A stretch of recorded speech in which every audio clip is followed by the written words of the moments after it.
Hello ചുട്ടുമണികളെ, നമുക്കൊന്ന് കണ്ണാശുപത്രി വരെ പോയിട്ട് വന്നാലോ? അമ്മേനെ കൊണ്ടാണ് ഞാൻ കണ്ണാശുപത്രി വരെ പോകുന്നത്. റോഡ് പണി നടക്കുന്നതുകൊണ്ട് തന്നെ റോട്ടിൽ ചറവറ മണ്ണാണ്. അപ്പോൾ ആ മണ്ണെല്ലാം കൂടെ വന്ന് അമ്മയുടെ കണ്ണിൽ നന്നായിട്ടിരിപ്പുണ്ട്. എന്തോ വലിയ ഇഷ്ടമാണ് എൻ്റെ അമ്മേനെ മണ്ണിന്. അങ്ങനെ ആദ്യം സ്കൂട്ടറിൽ പോകാൻ പ്ലാൻ ചെയ്തിരുന്ന നമ്മൾ അമ്മയുടെ കണ്ണിൻ്റെ വേദന കൂടിയത് കാരണം നമ്മൾ ഓട്ടോയിൽ പോയി. അവിടെ എത്തിയപ്പോഴത്തേക്ക് അമ്മേനെ താണ്ട ഒരു മെഷീനിലൊക്കെ കയറ്റി പിടിച്ചിരുത്തി. അമ്മയുടെ കണ്ണിനെ മാഗ്നിഫൈങ് ഗ്ലാസ് വെച്ച് നോക്കുമായിരുന്നു. അങ്ങനെ കണ്ണ് വാഷ് ചെയ്യാൻ പറഞ്ഞു. കണ്ണ് വാഷ് ചെയ്യണ സ്ഥലം കണ്ടിട്ട് വിജൃംഭിച്ച് നിൽക്കുന്ന അമ്മേനെയാണ് നിങ്ങൾ കാണുന്നത്. എൻ്റെ ഈശ്വര, എന്തരാവോ എന്തോന്നും പറഞ്ഞ് കിടക്കുന്ന അമ്മയാണ് നിങ്ങൾ ഈ കാണുന്നത്. എന്താണെന്നറിയത്തില്ല, ഇത് റെക്കോർഡ് ചെയ്യുമ്പോൾ എൻ്റെ നാക്കിന് എന്തോ ഒരു ശകുനപ്പിഴവുണ്ടെന്ന് തോന്നുന്നു.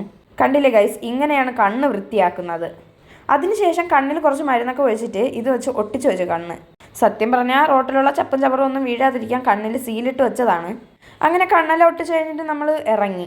സത്യം പറഞ്ഞാൽ ഇവിടെ നിന്ന് ബസ്സിൽ പോകാനാണ് വിചാരിച്ചത്. പക്ഷേ ഹോസ്പിറ്റലിൻ്റെ ഫ്രണ്ടിൽ ഓരോ ബസ് പോലും ഇല്ല. അമ്മയുടെ കണ്ണും കെട്ടി വെച്ചിട്ട് നമ്മൾ ഇറങ്ങി.